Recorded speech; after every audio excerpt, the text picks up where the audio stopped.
E adesso, dopo tanto freddo invernale, ci riscaldiamo al calore di questo splendido camino centrale che troneggia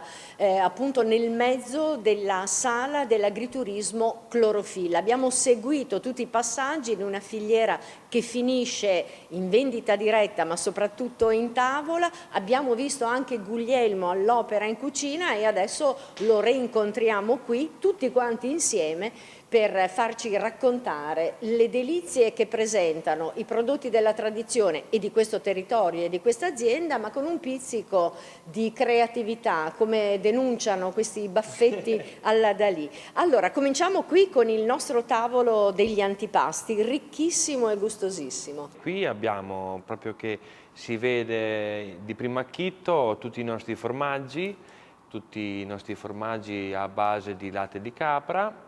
di varie forme e dimensioni, il nostro vin savio, che ricordiamo è un vino biologico, mentre qua cosa abbiamo? Questa qui è la nostra tavolozza degli antipasti, dove abbiamo della ricotta di capra condita come tradizione con olio, sale e pepe, del savor, che è praticamente del mosto ristretto aggiunto di mele cotogne, la frutta di stagione, quella che possiamo trovare in stagione quando abbiamo il mosto pronto, un semplice caco pelato da unire con i formaggi, un'insalata di finocchio tagliato molto sottile, olio, sale, pepe e aceto, e poi qui abbiamo il nostro salame e il nostro prosciutto di Cinta, di cui siamo molto orgogliosi, e un formaggio di diversa stagionatura, sempre di capra, verosimilmente questo qua. Meraviglioso, direi che abbiamo raccontato tutto. Manca la piadina, che so che sì, tu fai benissimo in cucina, sì, però credo che c'è talmente ben di Dio che non abbiamo bisogno d'altro. Lasciata indietro. Allora, a questo punto poi tutti quanti vi racconteremo gli altri tavoli, i primi, le farine, i secondi a base di carne, il tavolo dei dolci, marmellate e mieli, però a questo punto facciamo una piccola pausa per quello che riguarda il nostro menù, perché abbiamo detto siamo tutti insieme oggi, però manca Barbara. Allora, Barbara non è con noi, ma vediamo invece dove ci aspetta.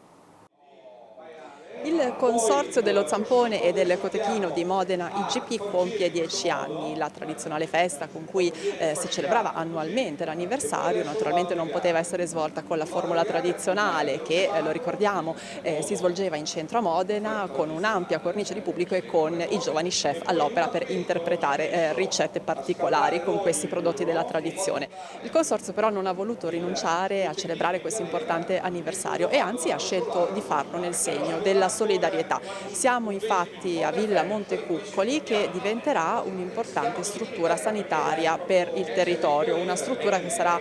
a fianco delle persone e delle loro famiglie che affrontano una malattia particolarmente grave. E infatti nella scelta di questa location si va a sottolineare anche l'impegno del Consorzio nella ristrutturazione dell'edificio, ristrutturazione che porterà all'apertura appunto di questa struttura sanitaria. Avevamo previsto veramente una festa molto grande, però purtroppo l'evento pandemico ci ha tarpato le ali, però siamo riusciti a trovare, grazie anche alle istituzioni, questo posto bellissimo, questo hospice per Modena per la vita Cristina Pivetti, in cui, come vedete qua, c'è questo parco bellissimo, perciò stiamo facendo questa nostra festa rispettando tutte le norme Covid, ma poi soprattutto ci siamo anche abbinati un'iniziativa privata e pubblica, perché gestita dal Comune e dalla Regione, in cui noi praticamente abbiamo fatto una donazione diciamo per un servizio che sarà pubblico per il territorio,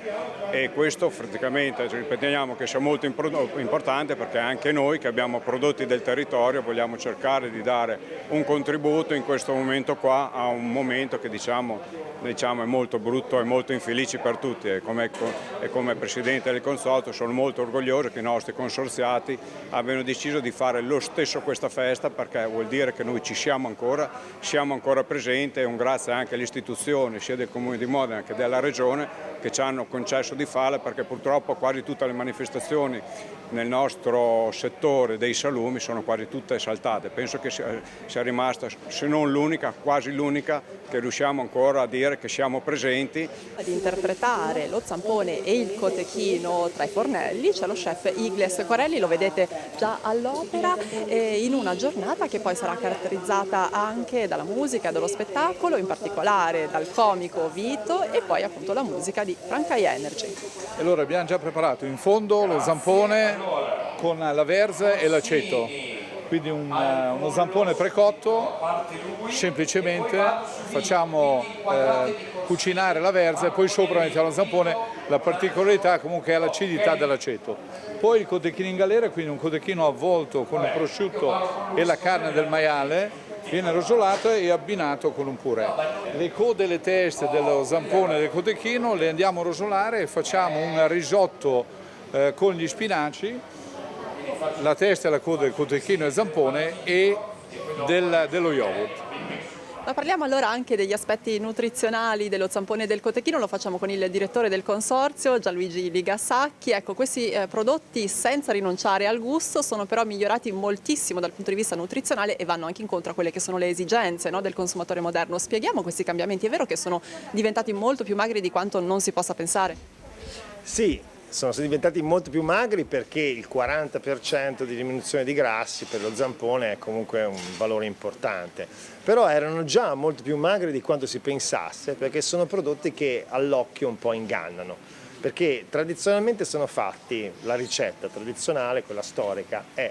un terzo di tagli nobili, perché si usano solo tagli nobili per questo prodotto, quindi ad esempio la spalla, magri, un terzo di tagli nobili un pochino più grassi per dare sapore come la pancetta e un terzo si usava proprio la cotenna, quindi la pelle del suino. Tutto questo veniva sminuzzata, triturata e mescolata nell'impasto. In realtà la cotenna però è fatta di collagene, che è una proteina, soltanto che con la cottura, perché sono prodotti che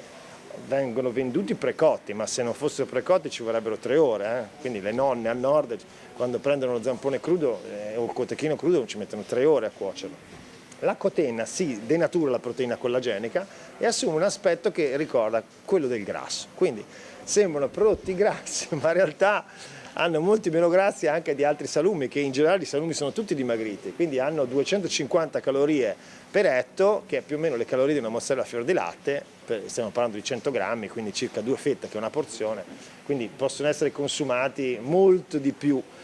di quanto si pensi, però l'aspetto effettivamente inganna molto, quindi questa è un po' una penalizzazione che ha sempre avuto, però viene compensato poi da questo sapore molto ricco, molto particolare che dà gioia, no? Anche in questo periodo difficile per tutti, sono prodotti che nutrono anche un po' l'anima e poi sono prodotti un po' anche anticrisi perché sono comunque prodotti molto buoni legati alla tradizione, stiamo parlando comunque di un IGP, un'indicazione geografica protetta, quindi un prodotto protetto dall'Unione Europea con tutta una certificazione molto elaborata che però ha un costo comunque molto contenuto tutto sommato, quindi sono un po' anche anticrisi economica, visto che oggi si parla tanto anche di crisi economica.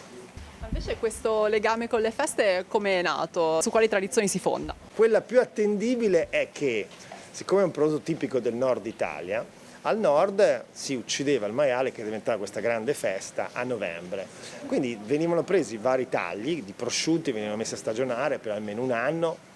i salami per qualche mese e poi venivano insaccate con la cotenna nelle zampe anteriori, ogni maiale ne aveva soltanto 2 perché quelle posteriori vengono usate per i prosciutti. Quindi venivano fatti questi prodotti, questi zamponi, che però avevano una conservabilità di circa un mese e mezzo, perché andavano un po' stagionati ma poi subito mangiati, quindi da novembre si andava a dicembre. Siccome erano soltanto 2 diventavano alle corne una cosa particolare e si mangiava il 31 di dicembre.